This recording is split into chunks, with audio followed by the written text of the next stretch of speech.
साल था 1663। जापान की खूबसूरत वादियों के पीछे छिपा था एक ऐसा अंधेरा जिसकी कल्पना भी नहीं की जा सकती। हवा में उड़ रही राख की महक इंसानी जिस्म की थी। आग की लपटों में छटपटाते लोग और उन पर पानी के बूंदों की तरह गिरते उबलते पानी की आवाज। यह कोई नर्क नहीं बल्कि जापान था। और यहाँ ईसाई धर्म मानने की सजा सिर्फ मौत नहीं बल्कि उससे भी बदतर थी। कुछ लोग खंभों से बंधे एक जापानी सैनिक को उबलता हुआ पानी ऊपर डालता है। चीखें गूंजती है। दूर खड़े के बुजुर्ग पादरी फादर क्रिस्टोफो फरेरा को यह सब देखने के लिए मजबूर किया जाता है। उनकी आंखों में एक समुद्र का पीड़ा था। इन्हीं में से एक थे फादर क्रिस्टोफो फरेरा।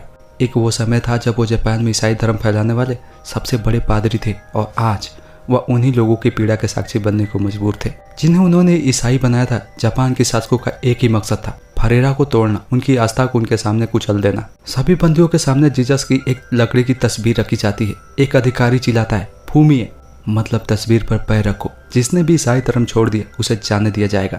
जिसने इनकार किया उसकी मौत इनसे भी बदतर होगी। कुछ लोगों के कदम कांपते हुए आगे बढ़े। डर के मारे उन्होंने तस्वीर पर पैर रख दिया। उन्हें छोड़ दिया गया, लेकिन जिन्होंने ऐसा करने से इनकार कर दिया उन्हें एक एक करके ईंटें देकर मार डाला गया। फरेरा की आंखों के सामने उनकी आस्था की परीक्षा ली जा रही थी। उनकी इस चुप्पी में छुपा था एक सवाल, हे प्रभु तुम चुप क्यों हो। कुछ साल बाद पुर्तगाल के एक चर्च में दो युवा पादरी सेबेस्टियो रोड्रिग्स और फ्रांसिस्को गुराप्पे एक चौंकाने वाली खबर सुन रहे हैं। कई साल बीत गए पुर्तगाल में। दो युवा और जोशीले पादरी सेबेस्टियो और फ्रांसिस्को अपने गुरु फादर फरेरा की तलाश में बेचैन थे। और फिर एक दिन एक इटालियन पादरी ने उन्हें एक ऐसा पत्र दिखाया जिसने उनकी दुनिया हिला कर रख दी थी। यह पत्र जापान से आया है, यह फरेरा का है, यह नहीं हो सकता। उन्होंने लिखा था कि उन्होंने अपना धर्म त्याग दिया है, वह अब ईसाई नहीं रहे। यह झूठ है। फरेरा तो वो शख्स थे जो प्रभु यीशु के लिए अपनी जान तक दे देते। यह जापानी शासकों की कोई साजिश होगी। फरेरा कभी अपना विश्वास नहीं तोड़ेंगे। मैं भी यही सोचता था बेटे, लेकिन जापान अब ईसाइयों के लिए नर्क बन चुका है। अगर तुम वहाँ गए तो तुम्हारा भी वही हश्र होगा। तुम्हें वहाँ जाने की इजाज़त नहीं है। लेकिन सेबेस्टियो और फ्रांसिस्को के लिए यह सिर्फ एक खबर नहीं थी, यह उनकी आस्था पर एक सीधा हमला था। उन्होंने ठान लिया वे जापान जाएंगे, चाहे उनकी जान भी क्यों नहीं चली जाए। अपने गुरु की सच्चाई का पता लगाएंगे और उन लोगों की मदद करेंगे जो अभी भी छिप छिप कर अपना विश्वास बनाए हुए हैं। एक खतरनाक समुद्री यात्रा के बाद वे एक चीनी स्मगलर की मदद से जापान की धरती पर पैर रखते हैं। उनके साथ किचिजोरो, एक रहस्यमयी जापानी शख्स, और इस तरह शुरू हुआ एक सफर जो शायद ही कभी खत्म होने वाला था। एक चीनी तस्कर की नाव पर सवार होकर ये दोनों पादरी जापान पहुंचे। उनका मार्गदर्शन कर रहा था किचिजोरो, एक ऐसा शख्स जिसकी आंखों में एक गहरा दर्द और राज छुपा था। रास्ते में किचिजोरो अचानक गायब हो गया। फ्रांसिस्को किचिजोरो कहाँ गया? कहीं उसने हमें धोखा तो नहीं दिया? शायद वह हमें पकड़वाने गया हो, लेकिन ऐसा नहीं था। थोड़ी देर बाद मसालों की रोशनी दिखाई दी। किचिजोरो वापस आया था और उसके साथ थे कुछ स्थानीय ईसाई जो छिप कर जी रहे थे। तभी किचिजोरो वहाँ आया और बोला, तेजी से चलो, यह जगह सुरक्षित नहीं है। अगर अधिकारी आ गए तो हम सब मारे जाएंगे। वे एक गांव में छिपे ईसाइयों से मिलते हैं। वे बहुत डरे हुए हैं, लेकिन उनका विश्वास अटूट है। यह सेबेस्टियो और फ्रांसिस्को को पहली बार एहसास हुआ कि वे किस खतरे में हैं। ये लोग भूखे प्यासे और मौत के डर से कांपते रहते थे, लेकिन फिर भी उन्होंने अपना विश्वास नहीं छोड़ा था। वे चटाई के नीचे जीसस की तस्वीर रखते थे, रातों में फुसफुसा कर प्रार्थना करते। बूढ़ा ग्रामीण एक था जो बोलता है रोते हुए फादर से, आप आ गए, हमने सोचा था प्रभु ने हमें बुला दिया है, आप हमारी प्रार्थनाएं सुनकर आए हैं। सेबेस्टियो बोलता है उसके सिर पर हाथ रखकर कि प्रभु कभी अपने बच्चों को नहीं बोलते, हम यहाँ तुम्हारे साथ हैं। सेबेस्टियो मोकेची नाम के गांव के मुखिया से बोलता है, क्या तुम्हें फादर फरेरा के बारे में कुछ पता है? मोकेची बोलता है, नहीं फादर, उनका नाम किसी ने नहीं सुना। लेकिन इन गांव वालों के बीच रहकर सेबेस्टियो ने एक और कड़वी सच्चाई जानी। यहाँ कोई भी अगर किसी ईसाई धर्म की सूचना देता है तो उसे 100 चांदी के सिक्के मिलते हैं, और अगर किसी पादरी की सूचना दी तो 300 पैसे दिए जाएंगे, वो भी चांदी के। डर और भूख ने इंसान को इंसान का दुश्मन बना दिया था। किचिजोरो का राज खुलता है। एक फ्लैशबैक में दिखाया जाता है कि कैसे उसने डर के मारे जीसस की तस्वीर पर पैर रख दिया था, जबकि उसकी पत्नी और बच्चों ने इनकार कर दिया और उन्हें जिंदा जला दिया गया। और फिर एक रात किचिजोरो का दर्द बाहर आया। वह सेबेस्टियो के पास गिर पड़ा, रोते रोते अपना गुनाह कबूल करने लगा। किचिजोरो हिचकिचाया भरता हुआ बोलता है, फादर मैं पापी हूँ, मैं कायर हूँ। उन्होंने मेरे सामने मेरी पत्नी, मेरे बच्चों को पकड़ा और कहा कि अगर मैंने तस्वीर पर पैर रख दिया तो मुझे छोड़ देंगे। मैंने डर कर ऐसा कर दिया फादर, मैंने ऐसा कर दिया, और मैंने अपनी आंखों के सामने उन्हें जलते हुए देखा और कुछ नहीं कर सका। प्रभु मुझे कभी माफ़ नहीं करेंगे। सेबेस्टियो उसे समझाते हुए बोलते हैं, प्रभु की दया अनंत है बेटा, उसने तुम्हें माफ़ कर दिया है। तुमने पश्चाताप कर लिया है, यही बहुत है। लेकिन किचिजोड़ो का दिल अब भी भारी था। वह खुद को धोखेबाज और गद्दार समझता था और शायद उसकी यही भावना एक भविष्यवाणी साबित होने वाली थी। जल्दी जापानी अधिकारी गांव पहुंचते हैं। वे 4 लोगों की बंदी बनाकर ले जाते हैं। सेबेस्टियो और फ्रांसिस्को छिप जाते हैं। अधिकारी कहते हैं कि अगर 3 दिनों में पादरियों की सूचना नहीं मिली तो वे और लोगों को पकड़ेंगे। खतरा और नजदीक आ गया था। गांव वालों ने फैसला किया कि वे पादरियों को नहीं सौंपेंगे, बल्कि 4 लोग खुद ही सामने आएंगे और अपनी जान दे देंगे ताकि पादरी सुरक्षित रहे। मोकिची और 3 अन्य लोगों ने यह बलिदान देने का फैसला किया, लेकिन चौथा व्यक्ति कौन होगा? सभी की नजर किचिजोड़ो पर टिक गई। मोकिची बोला, किचिजोड़ो तुम्हारी बारी है, तुमने एक बार जान बचाई थी, अब वक्त है दूसरों की जान बचाने का। किचिजोड़ो डरते हुए बोलता है, नहीं, मैं नहीं कर सकता, मैं मरना नहीं चाहता। लेकिन सबके दबाव में आखिरकार किचिजोड़ो ने हाँ कर दी। सेबेस्टियो की आंखों में आंसू थे। उसने मोकिची से कहा, सेबेस्टियो अगर वे तुम्हें छोड़ने से इनकार करे और तुम्हें तस्वीर पर पैर रखने के लिए मजबूर करे तो ऐसा करना। प्रभु तुम्हारे दिल को देखेगा, तुम्हारे कर्म को नहीं। वह माफ़ कर देंगे। फ्रांसिस्को, नहीं मोकिची, ऐसा मत करना, यह एक पाप होगा। लेकिन तब तक बहुत देर हो चुकी थी। अगले दिन 4 बंदियों को समुद्र के किनारे ले जाया जाता है। उन्हें जबरदस्ती जीसस की तस्वीर पर पैर रखवाया जाता है। तीनों ने पैर रख दिया, लेकिन मोकिची ने इनकार कर दिया। अधिकारी ने चिल्लाते हुए बोला, तुम सच्चे ईसाई नहीं हो, साबित करो, इस क्रॉस पर थूको। किचिजोड़ो ने डर के मारे थूक दिया। उसे छोड़ दिया गया, लेकिन मोकिची और 2 अन्य लोगों को सिलप पर चढ़ा दिया गया। उन्हें पानी में खंभों से बांध दिया गया। धीरे धीरे ज्वार आया और पानी बढ़ने लगा। लहरें उनसे टकराती और धीरे धीरे, बहुत धीरे धीरे वे डूबते चले गए। सेबेस्टियो और फ्रांसिस्को को दूर से छिपकर यह नज़ारा देख रहे हैं। उनकी आंखों में असहायता का भाव है। मोकिची आखिरी सांस प्रभु यीशु का नाम लेता रहा। सेबेस्टियो के लिए यह जीते जी नर्क देखने जैसा था। वह मन ही मन प्रार्थना कर रहा था, हे प्रभु, क्यों तुम चुप हो? क्या तुम्हें उनकी चीखें सुनाई नहीं दे रही है?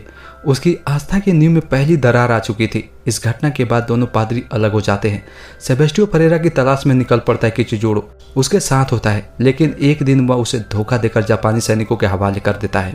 थक हारा प्यासा सेबेस्टियो एक नदी के किनारे पानी पी रहा था। तभी अचानक चारों तरफ से जापानी सैनिकों ने उसे घेर लिया। सेबेस्टियो ने मुड़कर देखा, किचिजोड़ो सैनिकों के पीछे खड़ा था और एक सैनिक उसे चांदी के सिक्के थमा रहा था। किचिजोड़ो ने अपनी नजरें चुरा ली। डर और पछतावे ने एक बार फिर उस पर जीत हासिल कर ली थी। सेबेस्टियो गुस्से और दुख से बोलता है, किचिजोड़ो तुमने ऐसा क्यों किया? किचिजोड़ो फुसफुसाते हुए, माफ़ करना फादर, उन्होंने मुझे पकड़ लिया था, मेरे पास कोई चारा नहीं था। सेबेस्टियो को पकड़ लिया जाता है और उसके सामने ही और ईसाइयों को इत्नाएं दी जाती है। उसे इनोए नाम के एक उच्च अधिकारी के सामने पेश किया जाता है। इनोए शांत स्वर में बोलता है, हम तुमसे नफरत नहीं करते पादरी, हमें तुम्हारे ईसा से कोई दिक्कत नहीं है। दिक्कत है तो उस विचार से जो जापान की मिट्टी में नहीं पनप सकता। जैसे एक पेड़ एक जगह फलता फूलता है तो दूसरी जगह मर जाता है। तुम्हारा धर्म यहाँ की मिट्टी के लिए नहीं बना है। बस इतना कह दो कि तुम्हारा ईसा नहीं है और हम तुम्हें छोड़ देंगे। सेबेस्टियो बोलता है, मैं ऐसा कभी नहीं कहूँगा। तुम लाखों लोगों को मार चुके हो, फिर भी हमारा विश्वास और मजबूत हुआ है। इनोए मुस्कुराते हुए बोलता है, हमने अपनी गलतियों से सीखा है, मारने से विश्वास और मजबूत होता है, इसलिए अब हमारा तरीका बदल गया है। अब हम तुम्हें नहीं बल्कि तुम्हारे सामने इन बेचारों को तड़पाएंगे और हर चीख हर दर्द तुम्हारे अहंकार का नतीजा होगा। सेबेस्टियो को एक कोठरी में बंद कर दिया जाता है। एक रात दरवाजा खुलता है और अंदर जाता है एक बुढ़ा टूटा हुआ इंसान। वह फादर फरेरा है। सेबेस्टियो विश्वास से बोलता है, फादर फरेरा, क्या यह सच है? आप भी छोड़ दिए हैं अपने धर्म? फरेरा थके हुए खोखली आवाज में बोलता है, हाँ सेबेस्टियो, मैं वही हूँ और तुम यहाँ के आखिरी पादरी हो। फरेरा ने बताया कि कैसे उन्हें भी उल्टा लटकाकर उनके कान के पीछे एक छोटा सा कट लगाकर यतनाएं दी गई ताकि खून की एक एक बूंद टपकती रहे और वह धीरे धीरे मौत के करीब जाता रहे। उन्होंने बताया कि कैसे उनकी चुप्पी ने उन्हें पागल कर दिया था। फरेरा बोलता है, मैंने प्रार्थना की, सेबेस्टियो रोज रोज प्रार्थना की कि प्रभु कोई संकेत दे, कोई आवाज़ है, लेकिन जवाब में मिली बस एक गहरी भयानक चुप्पी। और फिर मैंने सुना उन लोगों की चीखें जिन्हें मेरी वजह से तड़पाया जा रहा था। और तब मैंने सोचा, क्या स्वर्ग जाने के लिए इतने लोगों को नर्क भुगतना पड़ेगा? क्या यही प्रभु की इच्छा है? अगले दिन सेबेस्टियो के सामने 5 ईसाइयों को उल्टा लटकाया जाता है। उनकी चीखें उसके कानों में घुस रही है। फरेरा उसके पास खड़ा है। फरेरा, देखो सेबेस्टियो, आंखें खोल कर देखो, यह सब तुम्हारी वजह से हो रहा है, तुम्हारे अहंकार की वजह से। यह लोग पहले ही अपना विश्वास त्याग चुके हैं। इन्हें सिर्फ इसलिए तड़पाया जा रहा है क्योंकि तुम अभी भी ना कह रहे हो। अगर ईसा तुम्हारी जगह होते तो क्या करते? क्या वह इन मासूमों की जान बचाने के लिए अपना युगो त्याग देते कि नहीं? सोचो। और तभी सेबेस्टियो को लगा जैसे उसे कोई आवाज़ सुनाई दी। वह आवाज़ उसके अपने दिल से आ रही थी या फिर उसके प्रभु से। आवाज़ कह रही थी, रख दो, मेरी तस्वीर पर पैर रख दो। मैं तुमसे इतना प्यार करता हूँ कि तुम्हारे पापों का बोझ उठाने के लिए ही इस दुनिया में आया था, रख दो। सेबेस्टियो की आंखों से आंसू की एक बूंद गिरती है। वह धीरे धीरे आगे बढ़ता है, उसके कदम लड़खड़ा रहे हैं। वह जमीन पर पड़ी जीसस की तस्वीर की ओर देखता है। एक लंबी दर्दनाक चुप्पी के बाद वह अपना पैर आगे बढ़ाता है और तस्वीर पर रख देता है। तभी जापानी बोलते हैं, वह भी, यानी तुमने ठीक किया। एक जोर की आवाज़ के साथ बारिश होने लगती है, जैसे स्वर्ग से आशीर्वाद नहीं बल्कि एक दुख भरी विदाई मिल रही हो। कई साल बीत जाते हैं। सेबेस्टियो ने एक जापानी नागरिकों की पहचान अपना ली है। उसका जापानी नाम है, एक जापानी पत्नी है। उसका काम है बाहर आने वाली ईसाई धर्म से जुड़े सम्मान की जांच करना। और इस तरह जापान की आखिरी पादरी भी अपने विश्वास से टूट गया। सेबेस्टियो अब सुकायामन नाम के एक जापानी स्कॉलर की तरह जी रहे थे। हर कुछ महीनों में अधिकारी उनके पास आते और उनसे जीसस की तस्वीर पर पैर रखवाते ताकि उनकी आत्मा में बची चिंगारी भी बुझ जाए। एक दिन के चिजोड़ो, जो अभी उनके आसपास रहता है, एक धार्मिक मेडल लेकर पकड़ा जाता है। उसे गिरफ्तार कर लिया जाता है और फिर कभी नहीं देखा गया।